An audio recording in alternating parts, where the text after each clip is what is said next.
It was always my wife's dream to visit this small but highly sought after island. We decided to make it our mini-moon destination. This is a short story about our experience on Fernando de Noronha.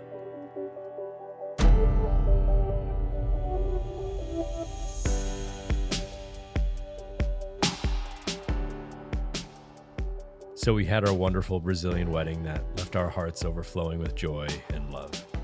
I was lucky to have had a few friends and some of my family join us for the adventure. Everything Rafaela, her amazing family, and our wedding planner put together truly blew our minds and shattered expectations. We both called it the best day of our lives. I was overwhelmed with having my family and friends all at one gorgeous venue in the city where I vacationed countless times growing up. Our next destination was promising, to say the least. Fernando de Noronha is such a small island that you can only get there in a propeller plane. Standard jetliners require longer runways for takeoff and landing. Speaking of landing, we immediately fell in love with the landscape before we even touched down. Acabamos de pousar em Noronha. Olha lá. Finally here. Our checked bags unfortunately did not make it onto our plane, but luckily they caught the first flight the next morning. We hopped on the airport shuttle to our hotel, called Pousada Lua Bella, which translates to Beautiful Moon Inn. The property was stunning, and the view spectacular. Our sink was clogged when we got in the room, but they fixed it quickly, and the room was pretty nice. We reached out to @Jana Viagem to set up a full-day dune buggy tour and a half-day boat tour, which both looked really cool. She was an immensely helpful guide, even when we had questions not related to the tours. We woke up the next day, excited and on a mission. We began our buggy tour with a trip to the airport so we could get our bags, grabbed our gear out of the bags, and the first stop was Praia do Sancho. Atop a 200-foot cliff, gorgeous views were all around us.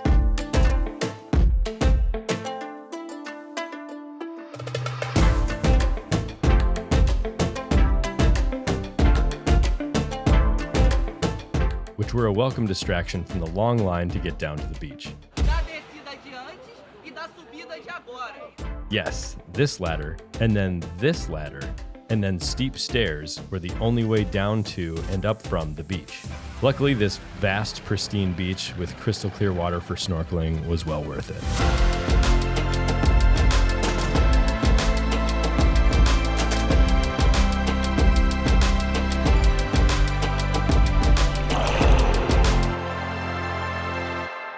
The next stop was lunch at Chiate, a restaurant nestled in the Nanai Hotel, which may be the fanciest on the island.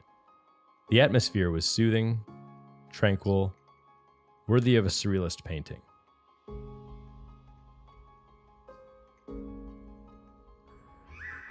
Complete with multiple amuse-bouches, which are surprise complimentary dishes, it was our best meal of the trip. It's so good. Upon nearing the northeast end of Noronha, I was able to launch my drone and capture stunning shots of the terrain, landscapes that showcase roughly half the island.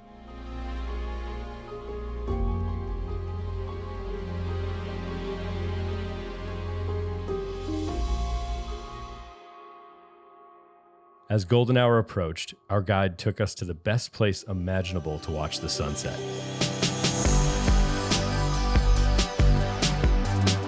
Forte do Boldró is perched perfectly on a cliff above Praia do Americano, so that you can see the sunset directly between the Dois Irmãos, or Two Brothers, mountains.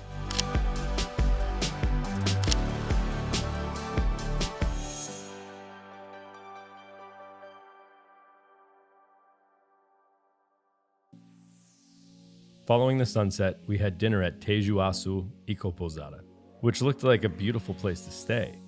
We both wanted burgers, and theirs looked good, but they were dry and underwhelming. I instead had a salmon risotto, which was way better, and Rafa had a forest of lettuce, apparently.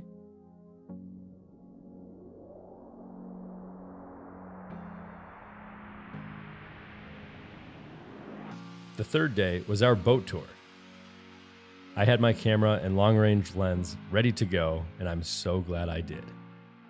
It took us to all the best spots along the north coast. We just passed Praia da Conceição. And then here we have Morro do Pico.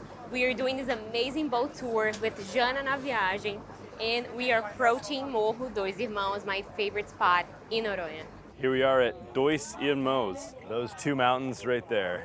Yesterday we stood on that cliff overlooking the mountains. Now we're on the boat tour getting to see the other side, the other perspective. With captivating subjects in every direction, I was afraid to put my camera away even for just a second, whether it was my R6 or the Insta360. I even had to capture our delicious buffet lunch. We just saw like 100 dolphins at once. Watching them playfully swim along the bow of the boat warmed our hearts and made for some exciting shots. As you can probably tell, these travel videos take a lot of time and effort to make. So thanks so much for making it this far. I'd love you to drop a comment below, like this video, especially if you're into this type of content. Comment below, even if you're more into video tutorials, video marketing. Let me know kind of what you like about this channel. Check out the link in the description for scenic and relaxing prints from tropical places and even Detroit. So here is Morro do Pico. This high quality print is going to be on the site along with so many others that you have seen from this video. And there's a ton of dimensions options. So it's likely going to work with whatever frame or wall space you prefer. Again, thank you so much for watching up to this point. And now back to the video. Due to heavy winds, we had to skip the second snorkel session. But we didn't let that stop us from snorkeling at the beach right next to the boat docks. Even better, the guide we hired did all the swimming for us. So Rafaela could relax and I could focus on filming with a 360 camera. The amount of wildlife we were about to see left us absolutely awestruck.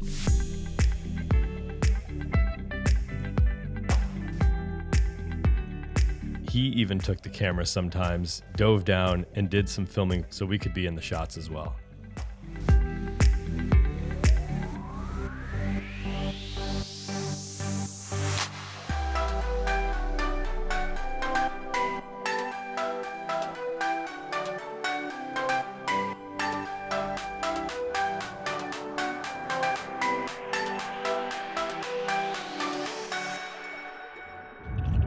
So a short buggy ride followed by a long staircase gave way to Praia do Cachorro, which is beach of the dog, or dog beach, or whatever you prefer. This was my favorite beach on the island because of how secluded it was. There was an amazing kind of tide pool up there. I got people having fun in the tide pool, perfect waves, the surrounding rocky landscape, and the name. After some body surfing and basking in the late day sun, it was time to launch my drone in the nick of time.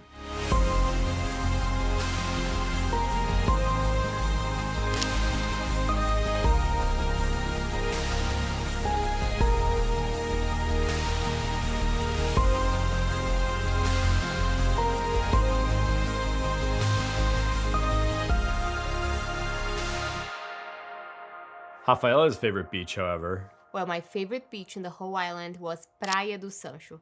It was voted 6 times as the most beautiful beach by TripAdvisor users, and it's perfect if you want to relax or snorkel. Approaching Restaurante do Vale for dinner felt like its own micro-adventure. Through the trees and over a footbridge was an upscale jungle hideout with rustic yet elegant decor that harmonizes perfectly with the surrounding landscape. They even had a themed nameplate waiting for us at the table. Since they're known for risottos, I couldn't help but order one for the second night in a row. We explored more of the downtown area on our way back to Luabella, of course picking up some gelato. While the little town center has a number of restaurants and shops to offer, we find the nightlife in Jericoacoara to be more lively and well-rounded. Noronha is more for those who wish to escape and be enveloped in nature. So we wanted to just reflect on the trip and share some thoughts that I wasn't sure where to put them in the video. It was wild to me how the temperature kind of stayed between 78 and 80 degrees the entire time we were there, which is about 27 degrees Celsius. 80 is about 28 degrees Celsius. Whether it was in the middle of the night or middle of the day, I could get up at 5 a.m. I had figured it was going to be cold, but 78 degrees as I'm capturing the beautiful sunrise. We went to the island in late October, but it really depends on what you want to do. They say it's best to go in September or October for calm water and for snorkeling. But if you want to surf, for example, maybe January to March might be the best. So from an American standpoint, the cost of everything there was pretty comparable to what you'd find in the US. The hotel averaged about $300 a night, which for the property, I think that was a pretty good deal. We got free breakfast. I thought it was excellent, and Rafaela was just okay with it. Yeah, we also had the afternoon tea as well. The afternoon tea was nice. They would kind of reuse some of the stuff they had for breakfast, but it was a great selection. We both really took advantage of the afternoon tea. Well, in my perspective, as a Brazilian, the prices in Noronha can be a bit high, but of course it depends on the type of restaurants you would prefer. But you can still find good restaurants like with good prices as well. Yeah, we had a nice lunch our last day that was tasty and very reasonably priced. One thing that was kind of interesting to us was it was really difficult to find good coconut water. Not only was it expensive if we could find it, but it didn't taste right. They said that it's specific to the palm trees on the island, but we were just confused why it didn't taste like normal coconut water. Yes. Waking up the next day and realizing it was our last had us feeling like it was much too soon.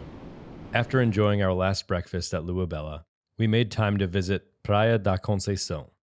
It's one of the larger beaches that offers food and drink service to the paid beach chairs, whenever they get around to it. It was kind of funny. We were trying to spend money, at the beach, Praia da Conceição, but the service wouldn't allow us to. It was too slow. We were trying to order more and they just didn't take our orders. So yeah, they didn't get our money. Luckily, the beach, water, and surrounding landscape were top notch. Sweeping views of Morro do Pico, Ilha da Conceição, Morro de Fora. All amazing. Those are some of my favorite drone shots of the trip.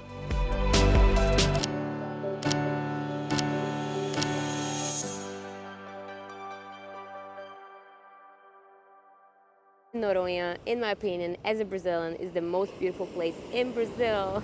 We were just kind of sad it's our last day. Our entire experience has been exceptional as well. Waited till 1 p.m., had lunch, and then there we were on the runway saying goodbye to Fernando de Noronha.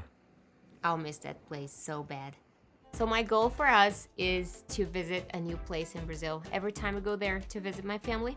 Noronha was on the top of my list, and I hope you guys get to see our next adventures there. I can't wait. Thank you guys so much for watching, and we'll see you in the next one.